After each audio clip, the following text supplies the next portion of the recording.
Hello बच्चों, let's read our question. Carbonic anhydrous is found in high concentration in.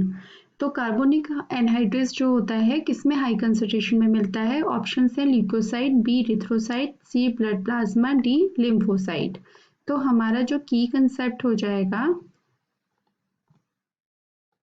वो किसके बारे में है? Carbonic anhydrase.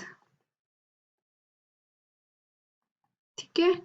अब ये जो ऑप्शन दिए ल्यूकोसाइट क्या है? एक तरह की हमारी WBC है. ओके. इरिथ्रोसाइट RBC है. ब्लड प्लाज्मा, प्लाज्मा सेल्स जिसमें रहती हैं.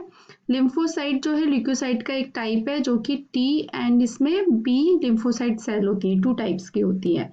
अब यहाँ पर जो हमारी बात हो रही है कार्बोनिक एनहाइड्रेस की बात हो रही है, तो इसका जो फंक्शन है मेन वो क्या रहता है? एक तरह का एंजाइम है. इसका फंक्शन होता है हेल्प इन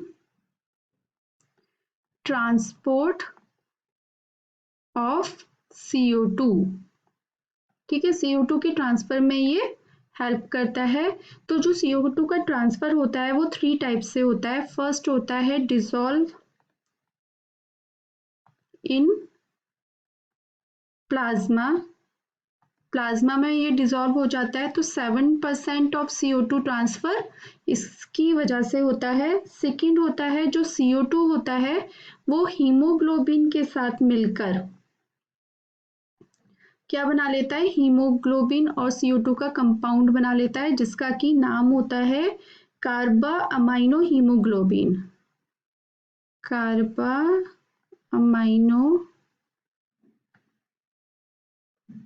हीमोग्लोबिन. ठीक है. इससे कितना 23% ऑफ CO2 का ट्रांसफर होता है. अब थर्ड जो है हमारा बाइकार्बोनेट आयन के रूप में होता है. कार्बोनेट आयन के रूप में होता है और इससे 70% जो CO2 का ट्रांसफर होता है वो किससे होता है? बाइकार्बोनेट रूप में होता है. तो वो कैसे होता है? ये CO2 जब टिश्यू से निकलती है और प्लाज्मा में एंटर करती है. प्लाज्मा में एंटर किया, फिर वहां से वो डिफ्यूज होकर कहाँ जाएगी? RBC में. RBC में क्या होता है? आपके H2O प्रेजेंट होता है प्लस क्या होता है? Carbonic anhydrase. कार्बोनिक एनहाइड्रेस इसमें प्रेजेंट होता है. तो RBC में पहुंचकर ये क्या करती है? CO2 H2O है प्रेजेंट तो H2O के साथ मिलकर क्या बना लेगी? H2CO3 carbonic acid. ये कार्बोनिक एसिड जो होता है अनस्टेबल रहता है, फिर ये किस में चेंज हो जाता है? H+ और बाइकार्बोनेट आयन में. तो ये क्या है आपके? Bicarbonate ion. ये जो रिएक्शन है ये कैसी है? रिवर्सेबल रिएक्शन है. तो ये वापस से लंग्स में जाकर CO2 में चेंज हो जाती है और वहां से ये एक्सहेल कर दी जाती है.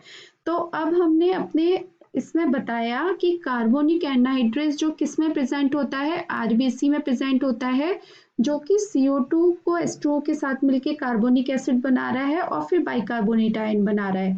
तो ये CO2 के ट्रांसपोर्ट में हेल्प कर रहा है और कहाँ पर प्रेजेंट है? RBC में. तो यानी कि इरिथ्रोसाइट सेल में. ल्यूकोसाइट में नहीं है, ब्लड प्लाज्मा में नहीं है, लिम्फोसाइट में नहीं है. तो मेन जो इसका हाई कंसंट्रेशन, ब्लड प्लाज्मा में भी कंसंट्रेशन रहती है लेकिन वो थोड़ी रहती है. लेकिन जब क्वेश्चन में पूछा है हाई कंसंट्रेशन तो इरिथ्रोसाइट यानी कि RBC में ये प्रेजेंट रहेंगी. तो हमारा जो आंसर हो जाएगा वो हो जाएगा option B erythrocyte. I hope आपको ये आंसर समझ में आया होगा. Thank you so much. All the best.